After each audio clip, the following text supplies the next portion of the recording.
Zina muhsan yang sudah punya pasangan, makanya hukumnya dibunuh. Dan dibunuh karena apa?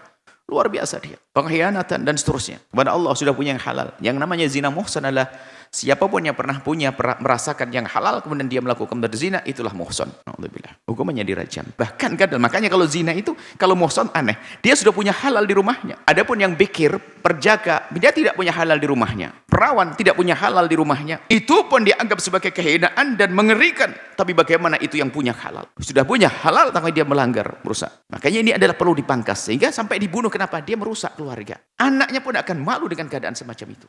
Dan dia akan mengotori rahimnya dengan mempersilahkan air yang lain masuk ke dalamnya. Sehingga itu anak siapa nanti? Di masyarakat akan merusak. Karena adanya orang-orang yang sudah punya halal, tapi masih melakukan yang haram. Sudah punya halal, melakukan yang haram. Itu lebih serem lagi.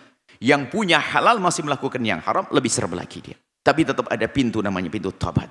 Semua yang pernah terpeleset dalam kehinaan itu tobat. Tapi tobat yang serius. Kadang seorang laki-laki atau seorang perempuan, tobat kalau sudah mau digebukin baru ampun.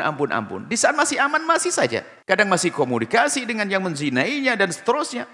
Kalau memang ada tobat seperti yang sesungguhnya, takut kepada Allah, hukuman dari Allah, hukuman di dunia dan dirajam, mati di dunia, setelah itu diampuni dosanya oleh Allah kalau dirajam di dunia. Tapi di akhirat dia lebih serem lagi. Maka takutlah kepada Allah urusan zina. Dan begitu mudahnya hari ini untuk melakukan zina.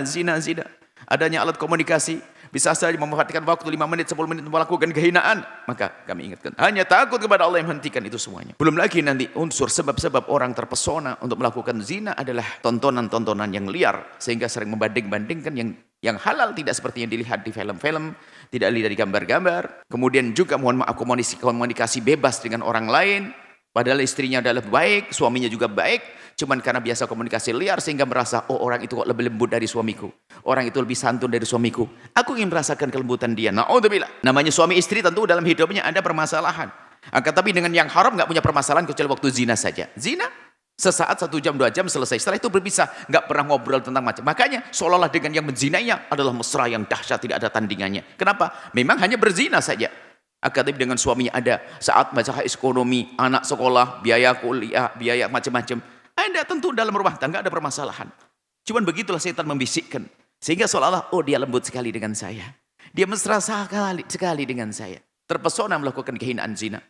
Setan membisikkan semacam itu. Sehingga tidak puas dengan yang halal. Tidak puas dengan yang halal. Dan betul memang perlu dibunuh orang zina muhsan itu. Kenapa? Pengkhianatan. Sekarang di sini, di negeri kita ini kan tidak ada hukum rajam. Dan tidak ada hukum cambuk. Akan tapi hukum akhirat tetap ada. Maka siapapun yang sudah terpleset. Karena tidak ada hukum ini, maka cepatlah kembali kepada Allah. Jangan nunda esok hari keburu mati hukuman pedih di akhirat nanti.